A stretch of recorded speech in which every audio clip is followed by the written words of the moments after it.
రాష్ట్రంలో బీసీల రక్షణ కోసం ప్రభుత్వం మరో కీలక అడుగు వేస్తోంది. బీసీ సంక్షేమ శాఖ మంత్రి ఎస్ సవిత నేతృత్వంలో జరిగిన సమావేశంలో బీసీ రక్షణ చట్టం రూపకల్పనకై కీలకంగా చర్చించారు.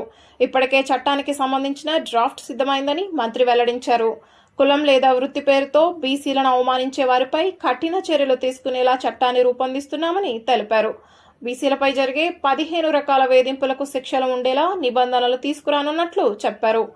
దేశంలోనే తొలిసారిగా ఆంధ్రప్రదేశ్లో బీసీ రక్షణ చట్టాన్ని అమలు చేయాలని ప్రభుత్వం లక్ష్యంగా పెట్టుకున్నట్లు మంత్రి సవిత పేర్కొన్నారు. ముఖ్యమంత్రి చంద్రబాబు నాయుడు గారు బీసీల అభివృద్ధి ధ్యేయంగా పనిచేసే వ్యక్తి మాన్యశ్రీ ముఖ్యమంత్రి చంద్రబాబు నాయుడు గారు గతంలో ఎన్నికల్లో బీసీల రక్షణ చట్టం అమలు పరుస్తామన్న విషయాన్ని మేము ఎన్నికల్లో మాట చెప్పాం. దాని విధి విధానాలు ఏంటి అని గతంలో కూడా గ్రూప్ ఆఫ్ మినిస్టర్స్ కూర్చొని చర్చించాం.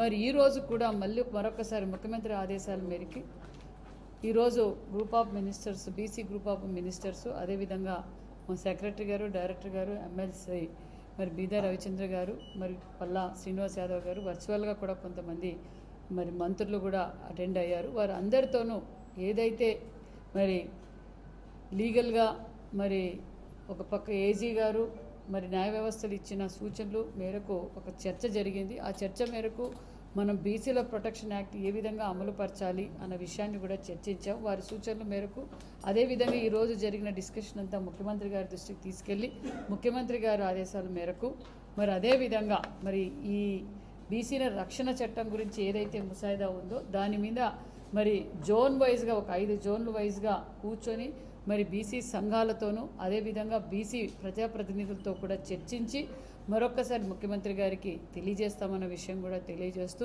మరి ఏదైతే మాట చెప్పామో ఆ మాట మీద కట్టుబడి నిలబడే ప్రభుత్వం కూటమి ప్రభుత్వం బీసీలు అన్ని రంగాల్లోనూ ముందుండాలి.